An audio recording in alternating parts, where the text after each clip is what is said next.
In this video, I'm gonna show you how to turn off flight mode on Windows 10 laptop or PC. So to turn off flight mode, just you need to click on this right side bottom corner. Then you will see this flight icon. So you need to click on it and it will be turn off like this.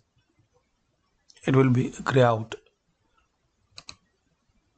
So to turn on, click on it and it will be blue color, and if you want to turn off, so again click on it and you will see off written. And another way to turn off flight mode, click on start, then type flight.